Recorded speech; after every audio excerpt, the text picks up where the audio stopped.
All right, let's. So we did the ACC, right? Yeah, we're in the Big Ten. Yeah. All right, the Big Ten. What you guys got for the Big Ten? You look at Tom Allen, great coach, great coach. I'm not going to go with him now. My guy's not here. Kirk Ferentz does a great job at Iowa. Some people you might pick, Paul Chris sucks, Harbaugh sucks, Franklin sucks. I know that Mike's going to pick D'Antonio and Urban Meyer's gone. So I'm going to have to go with Lovie Smith.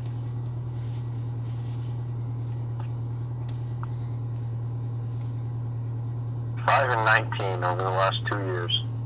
He's on the hot seat. No, he's not. This is the. Okay. The toss-up between PJ Fleck and Scott Frost. But we're on with Scott Frost. Just because he's got that championship. Oh my God. That championship.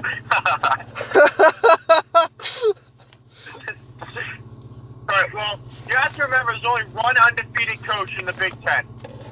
You know who that is, Chris? I'm guessing you're going to say Ryan Day. Ryan Day. He's 3-0. Only undefeated coach in the Big Ten. So I'm going to have to go with him. Well, the body work isn't there. Yep. He's undefeated. Yep. That's all that matters. This is He wins. The winner. This is between two guys. This is between Mark D'Antonio and PJ Fleck. PJ Fleck, I got to go with PJ. No. Chris Ash is up there, but Kirk Ferentz isn't even in my top 10. Tom Allen, give me a break with Tom Allen. That's just ridiculous. I got to go with PJ Fleck because he's got the boat rolling to a Big Ten championship game next year. I'm going to take PJ Fleck. All right.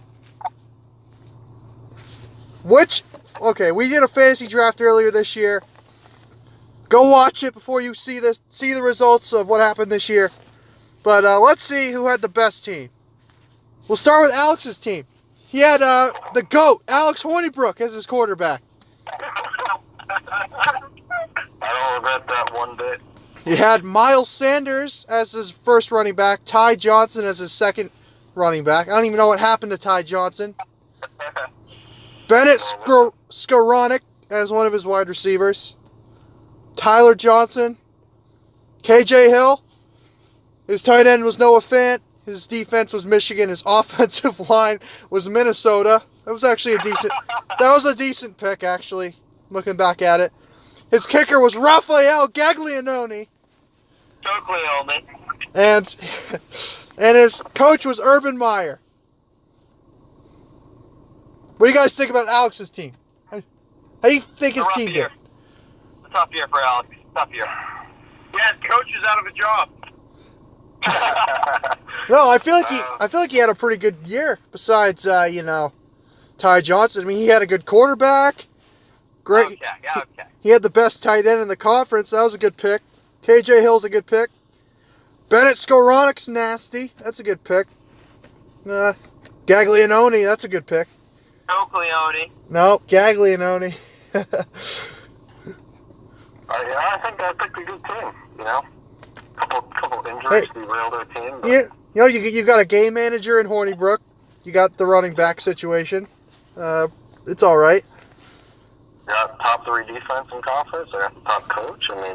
Too bad Urban Meyer will try to do read options with Alex Hornibrook, and your team will be absolutely screwed. I still have to get Franklin that's trying to run RPOs all day. That's it up. Every time we say that, that's like a little trigger warning. Trigger warning. We'll be talking about RPOs. All right. I think my team would have won. All right. Next. Okay. Next team. Chris. He had Trace RPO McSorley as his quarterback. He had Karan Higdon as his running back. He had LJ Scott as his second running back. He had Felton Davis, Jawan Johnson, and DPJ. He had Sean McCune as his tight end. He had the Ohio State defense, which was one of the worst. He had Ohio State's offensive line, which was one of the worst. Okay, no. They were good. They were very good against Michigan. Yeah, well, they were terrible for most of the year. Doesn't matter. He had Quinn Nordine, who got benched. And then he had 3-9 Scott Frost as his coach. So, this is one of the worst teams that could have been put on paper I've ever seen. Yeah, this is a good team. You guys are underestimating this team. Yeah, I have the best quarterback in the conference. Oh, that's ridiculous. Alex Hornibrook's way better. Who was this quarterback? Trace RPO McSorley. Jesus Christ. I had Ron Hagen. That's what James Franklin was saying every time Trace McSorley threw the ball. Was, oh, Jesus Christ.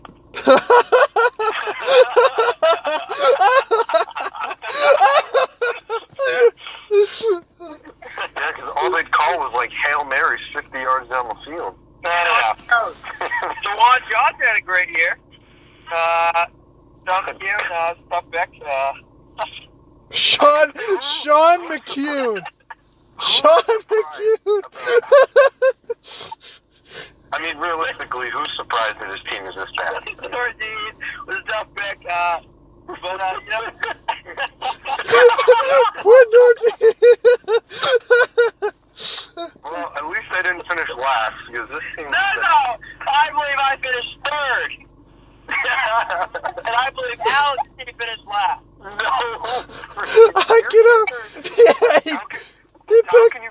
How can you finish third when your kicker gets benched? It doesn't matter. We don't kick field goals because Trace McSorley scores touchdowns every time. Yeah, you don't kick field goals because your kicker misses every one.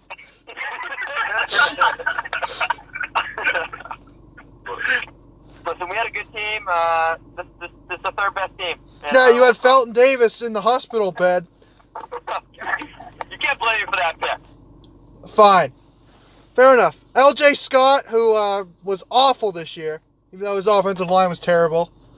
But the combination of McSorley and Higdon gives me the third spot. All right, fine. All right, my team. I had Clayton Thorson as the quarterback. I had No one took Haskins? No, nobody took Haskins. Wow. Nobody took Tate Martell either. I picked him up after the work he went down. Yeah, no, that's not how it works. I had Jonathan Taylor as my first running back. Markel Jones, who played a decent amount this year, usually on third downs. Danny Davis had a pretty good year. Cody White, who had a terrible year, even though he had that broken hand. And this is the one that killed me. Mike Dudek from Illinois, who for the third consecutive year had a season-ending injury, which I can't control. I think it was week 1. It was probably the first attempt at catching a ball. Matt Sokol was a terrible pick by me. He was one of the worst tight ends in the conference. Defense, I took Wisconsin. That was pretty bad. But injuries played a role in that. And I did take the best offensive line in the Big Ten in Wisconsin. I got a first-team all-kicker, Matt Coughlin, and I got Mark D'Antonio. Well, I changed my mind. I finished second. Mike finished third. Actually, Mike finished fourth. Alex finished third. Clayton Thorson had the most overrated year of any quarterback in the country. I'm sorry, did Michigan make the Big Ten championship? Okay. He was 15 and 14 touchdown interception. That's pathetic. Absolutely pathetic. He's the best quarterback in the Big Ten right now. No, Dwayne Haskins is. No, I think I'm going to change my Heisman pick to Clayton Thorson, actually. Yeah, you finished fourth, definitely. Luke's team did a good job this year. I know we'll get to that, but Luke's team did a good job. Yeah, well, my team's all about running the football. Clayton Thorson's my game manager. I just hand it off to Jonathan Taylor about 50 times a game. And my defense sucks, but, whatever. And I got the best coach in the conference right now. All right, let's go to Luke's team. He had Brian Lewerke as his quarterback. J.K. Dobbins and Mike Weber. Stanley Morgan Jr., J.D. Spielman, Paris Campbell. Who the hell is Lewis Dorsey? His tight end, Lewis Dorsey. I've never heard of this guy in my life. There were no good tight ends this year. You should have taken the guy from Ohio State. What was his name? That's a good question. No one knows because we never threw the ball to him. Oh, yeah, this is what puts Luke team number one. He took the MSU defense. The Iowa offensive line was pretty good this year. Who is Evan Carpenter for kicker? Okay, this is the kicker. This is the kicker. Well, who is Evan Carpenter? I think he's the guy from Illinois. Oh. And then this is the kicker. He took James Franklin as his coach. All right, his team is automatically in last place now. Yeah, I agree. So that means by default my team finished in first. No, your team is second to last. No, first, Luke. Well, I take your Haskins halfway through the year, so I win. Actually, I dropped Thorson. Well. I dropped Thorson after week 1 and picked up Kyler Murray. Nobody said we could go. All right. So I think we can all agree that Alex won this easily. No. Despite having Hornibrook, he had just had a better all-around team than all of us. None of us had a good quarterback, so it didn't really matter. I had Trace McSorley. What are you talking about? Yeah, Trace McSorley, who sucks and can't run. Truthfully, though, McSorley's a good quarterback. Franklin's a good coach. Oh, God. Franklin's a lousy coach. The two best quarterbacks in the Big Ten ended up being Haskins and Patterson, and they weren't picked, which is ridiculous. Patterson? Are you on crack? No. Patterson was like the sixth best quarterback at the highest. Okay.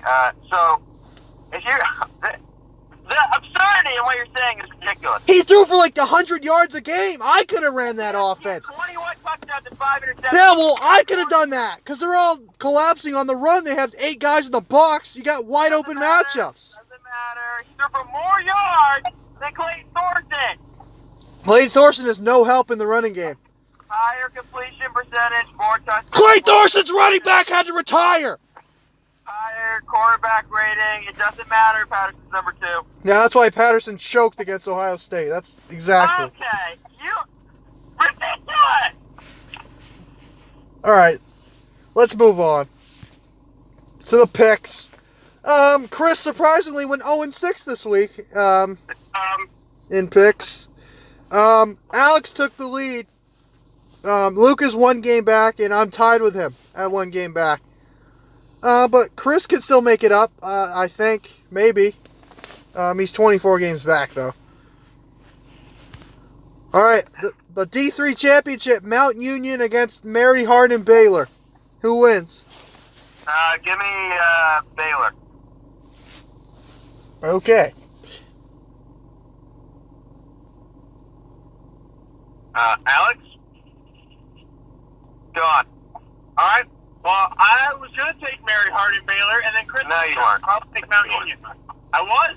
No, you weren't. This year. Mount Union won 28-20 last game. In the semifinal, they struggled a little bit. Exactly. You know, I was going to pick Mary Hardin Baylor because Mount Union did struggle against John Hopkins. But I'm not picking against the Purple Raiders. I'm taking Mount Union. All right. The first semifinals. South Dakota State travels to the Fargo Dome to take on North Dakota State. Let's see. I will go with South Dakota State because I saw Carson Wentz lose today, and he went to North Dakota State. Stop. Yeah. Yeah, that makes sense. That's good. I was going to take South Dakota State because they're the one team not scared to go play up in the Dome, but then Chris took them. So I picked North Dakota State. Yeah. This is an easy one. North Dakota State played the best defense statistically in the FCS in Colgate and put up 35 on them. So I'm going to take North Dakota State. All right. Tulane versus Louisiana in the first bowl of the year. This is the Auto Care Nation Cure Bowl. Who wins? I'm going with Louisiana. They play some tough teams this year. They play like every SEC team, so their schedule's a little ridiculous. Skewed. Ridiculous. Their record's a little skewed. Is this Louisiana Lafayette? The University of Louisiana. Okay, so Lafayette. Nope, the University of Louisiana. Okay. At Lafayette. Nope, just the University of Louisiana. At Monroe. No. All right. You gonna pick? I'm gonna take. Were they playing? I don't remember, so I'm gonna take Louisiana. Where are they playing? I don't even know where they're playing either, to be honest with you. Tulane sucks. Give me Louisiana. Yeah, that's ridiculous. Listen, Willie Fritz has brought this Tulane program out of the depths of the darkest parts of the bayou surrounding New Orleans. He's got McCleskey for next year, but this year's team can really score the ball. They almost won the American West, so I'm going to take Tulane in a blowout. Give me the green wave.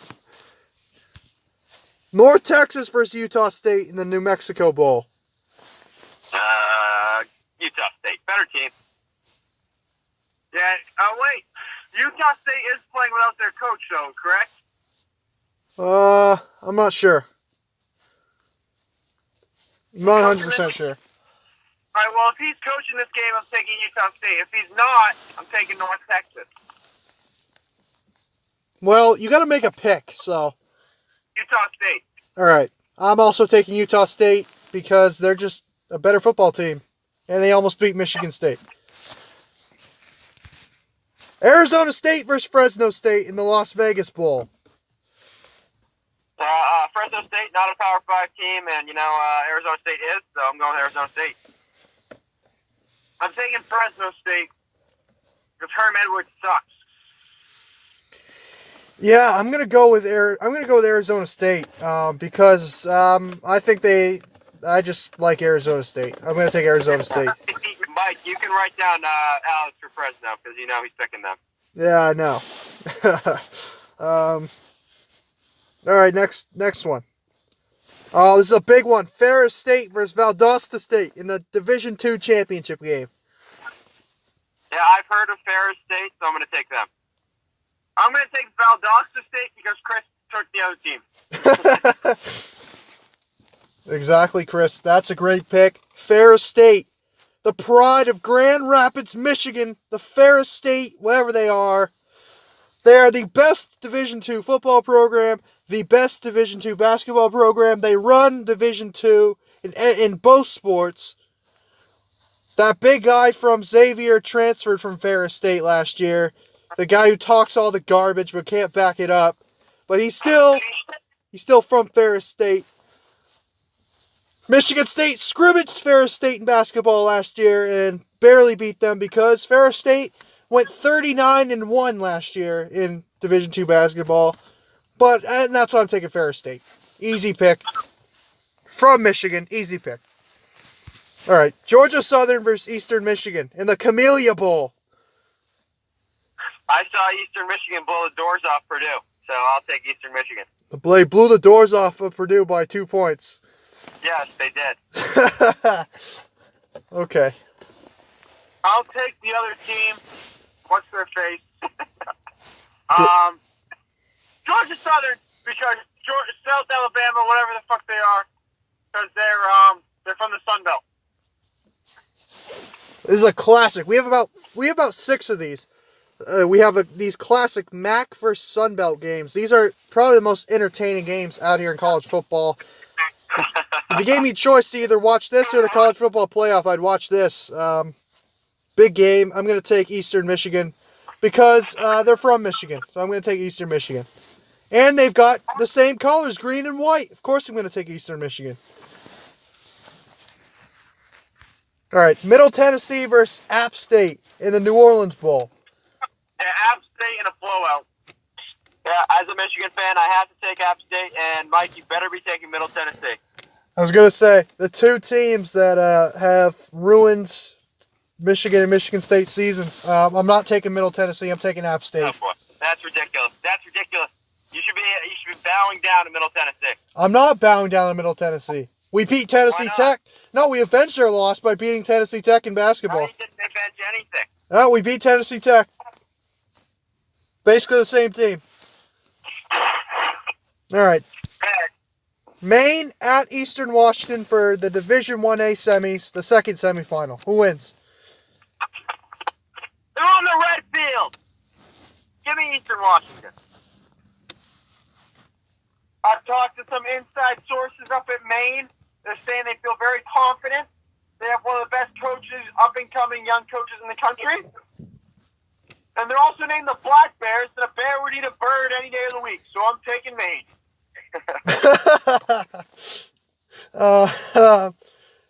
Yeah, well,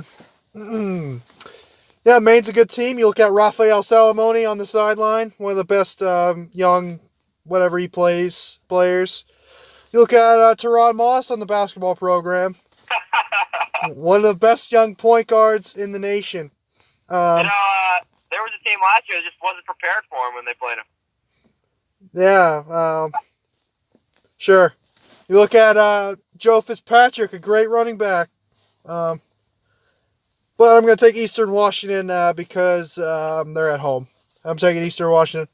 Maine's Cinderella run will end. And that is it for this episode of the Big Four Podcast. We will see you later this week. Thank you for watching.